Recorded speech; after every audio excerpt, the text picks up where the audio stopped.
Bonjour, dans cette vidéo, on va parler de mémoire morte, les mémoires PROM, EPROM et EEPROM. Donc, les sujets de ce thème sont montrés ici. On va voir la structure interne d'une mémoire morte programmable PROM. On va analyser une fonction logique implémentée sur une PROM, implémenter une fonction logique sur une PROM, et on va couvrir le fonctionnement des mémoires EPROM et EEPROM qui sont reprogrammables. Donc, tout d'abord, voici la structure générale d'une mémoire programmable PROM. La mémoire est composée d'un décodeur, tout d'abord, avec n signaux d'entrée et 2 à la n signaux de sortie. Il y a un réseau d'interconnexion qui relie le décodeur à des portes logiques OU. Il y a m portes logiques OU qui ont chacune 2 à la n entrées. Donc, par exemple, sur la diapositive, on voit une ROM 16 par 8. Le premier nombre, 16, indique qu'il y a 4 entrées puisque 2 à la 4 égale 16. Les entrées sont A0 à A3. Il y a 8 sorties, D7 à D0. Dans le réseau d'interconnexion, on indique une connexion par un point entre une ligne verticale et une ligne horizontale. Voyons maintenant les détails du fonctionnement de la mémoire PROM. Tout d'abord, les portes OU ont chacune plusieurs entrées. Mais comme le diagramme tendrait à être trop complexe si on représentait chacune des entrées, on ne dessine qu'une seule ligne pour chacune des portes OU. Sur la diapositive, on voit donc que la porte OU aurait 5 entrées et 2 de ces 5 entrées seraient reliées aux lignes horizontales correspondantes. Maintenant, on se rappelle qu'un décodeur active une sortie unique qui correspond à la valeur du code binaire qui lui est appliqué en entrée.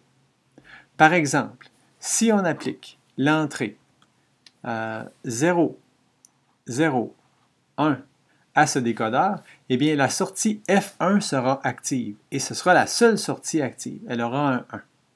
On voit ici sur la table de vérité du décodeur qu'il y a 8 combinaisons possibles des entrées pour un décodeur à 3 entrées. Mais le décodeur a 8 sorties qui sont indiquées ici sur les 8 colonnes. On observe que la fonction F1 dont on parlait tantôt a une valeur de 1 uniquement dans un seul cas, quand les entrées A2, A1 et A0 sont égales à 0, 0, 1. On voit que la fonction F1 est égale au min-terme 1 de la fonction, c'est-à-dire A2', A1' et A0. On voit aussi, à droite de la diapositive, la réalisation de la fonction logique F1. C'est une porte logique E dont les entrées seraient A2', A1' et A0 en version naturelle. Donc, on voit que le décodeur est en fait composé de 8 portes logiques E et de 3 inverseurs. Il réalise donc les 8 fonctions qui ont une valeur de 1 uniquement pour une seule combinaison d'entrées. On va maintenant considérer le fonctionnement du réseau d'interconnexion. Les lignes horizontales et verticales du réseau sont reliées entre elles par des diodes et des fusibles qui sont connectés en série. Au départ, tous les fusibles sont en place. On peut faire fondre des fusibles en passant un courant élevé à travers d'eux lors de la programmation de la PROM. Par défaut, toutes les lignes verticales sont mises à la masse à travers une résistance. Et donc, il n'y a pas vraiment de porte OU explicite dans le circuit. Elles sont implicites par les connexions via les diodes. Analysons le fonctionnement du circuit en considérant 4 cas différents. Donc, tout d'abord, si la ligne horizontale F1 est à 0, et la ligne horizontale F0 est à 0 aussi. Donc, par défaut, on voit que la sortie D1 ici est reliée à la masse et donc aura une valeur de 0 et il n'y aura aucune interaction ici qui est créée par la ligne horizontale F1. Ce sera la même chose pour le signal D0. Donc, dans ce cas-ci, on aura une sortie de 0. Si par contre, on a la ligne F1 à 0 et la ligne F0 à 1, un 1 logique correspond à une tension positive. Donc, ici, je vais indiquer, par exemple, une tension positive de 3 volts. Donc, dans ce cas-ci, le signal D1 est toujours relié à la masse et il n'est pas relié à la ligne horizontale F0. Donc, lui va rester avec sa valeur de 0. Par contre, ici, on aura plus 3 volts de ce côté-ci de la diode. La diode va conduire et on aura donc un 3 volts de l'autre côté de la diode aussi. Et on va retrouver cette tension positive en haut, ici, près à la résistance. Donc, il n'y a pas de problème, la résistance va conduire du courant, mais pas en grande quantité parce que ce sera une résistance importante. Et ce qui est intéressant, c'est qu'à ce moment-là, toute la ligne verticale pour D0 sera à une tension élevée. Et donc, D0 aura la valeur logique 1. Dans le prochain cas, le cas numéro 2, maintenant, c'est F1 qui a une valeur 1, donc on lui donne une tension positive plus 3 volts, et F0 est à 0. Dans ce cas-ci, donc, D1, qui était initialement à 0, va se retrouver avec une tension positive comme tantôt. Et donc, on aura une valeur logique de 1. La même tension positive de 3 volts va se retrouver de ce côté-ci de la diode aussi, et va se retrouver de ce côté-ci de la diode aussi. Et donc, D0 va aussi avoir une valeur logique de 1. Ce qui est plus intéressant dans ce cas-ci, on pourrait se demander qu'est-ce qui arrivera au signal F0 qui a une tension de 0 volts qui lui est appliquée. Est-ce qu'il y aura un court-circuit qui viendrait de la ligne horizontale F1, par exemple, pour entrer dans la ligne F0? Bien non, parce que la diode qui se trouve ici va bloquer le courant. Et bien que le fusible soit intact, le courant ne pourra pas passer dans ce sens-là, et donc l'isolation électrique est maintenue, et le circuit fonctionne correctement. Dans le quatrième cas, le cas numéro 3, on a à ce moment-là une tension positive sur les deux signaux d'entrée, et à ce moment-là, ici, on va retrouver plus 3 et plus 3 volts, ce qui signifie que les deux signaux, sorties D1 et D0 seraient à une valeur logique de 1. Cette diapositive montre une photo d'une planchette d'un ordinateur PDP-11 des années 70. Sur la planchette est réalisée une mémoire ROM à l'aide de composantes discrètes. En zoomant, vous allez bien voir des endroits où il y a des diodes établissant des connexions directionnelles entre des lignes horizontales et verticales et des endroits où il n'y en a pas. Quand il n'y en a pas, c'est un peu comme si le fusible montré sur la diapositive précédente avait été fondu. On va maintenant voir un exemple d'analyse des fonctions logiques réalisées sur une mémoire PROM. Donc, dans cette figure, on va analyser les fonctions réalisées aux sorties D7 et D2. Tout d'abord, on voit que la sortie D7 est composée d'une somme de deux mintermes, le minterme M13 et le minterme M9.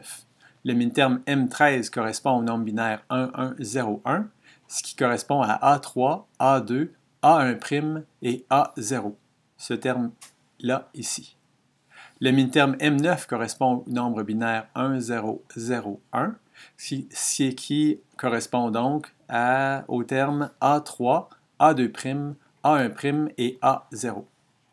La fonction logique réalisée à la sortie D7 est une somme de deux mintermes. La fonction logique réalisée à la sortie D2, elle, est composée de 4 mintermes. Pour simplifier la compréhension de l'équation, j'ai placé ces mintermes dans une table de Carnot. Le minterme M0, le minterme M4, le minterme M8 et le minterme M12.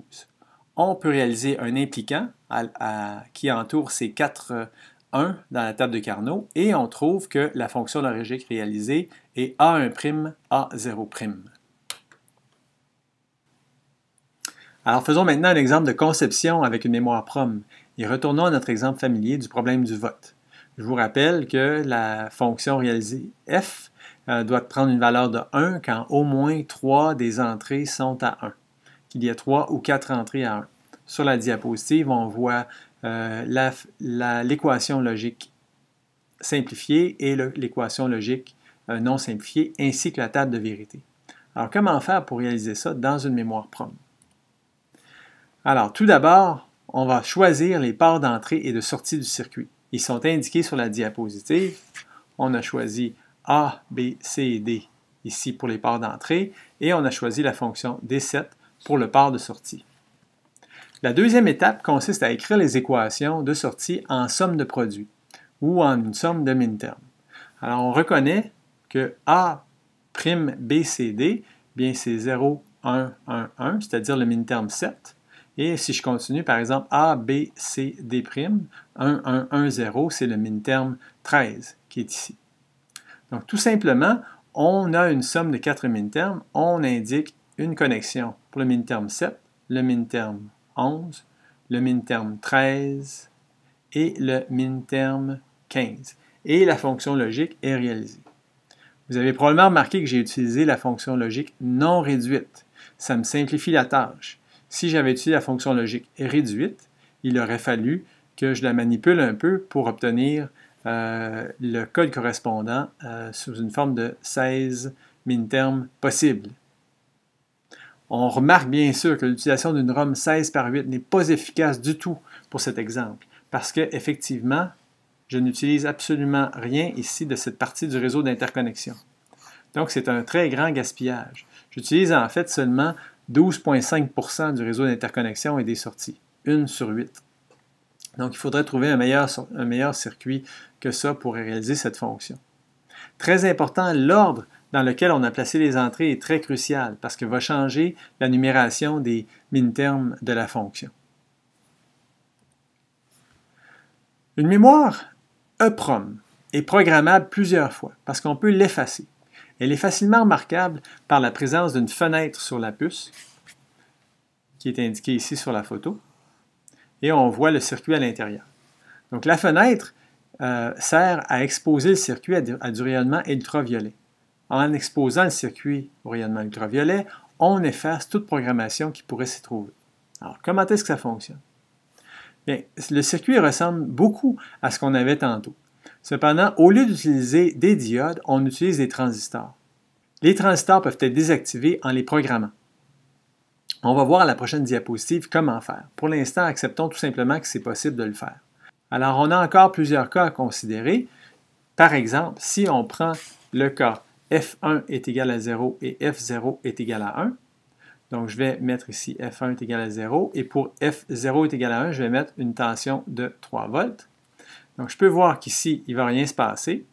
Par contre, ici, je vais venir placer 3 volts à la grille du transistor NMOS et donc le transistor NMOS va conduire.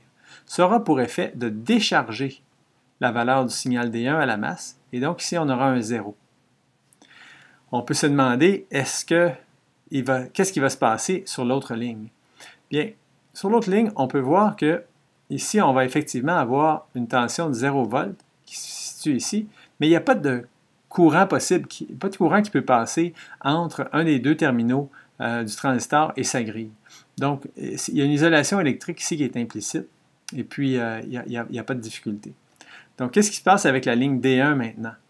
Bien, par défaut, elle est reliée à l'alimentation VCC via la résistance qui est ici. Et comme le transistor NMOS ici est coupé, et que ce transistor-là ici aussi est coupé, donc nécessairement, D1 va avoir la tension VCC, et donc D1 sera à 1 logique. Les autres cas sont semblables. Donc, comment fonctionne le transistor EEPROM? Mais dans un transistor MOS, la tension appliquée à la grille détermine si un canal est formé ou non sous la grille.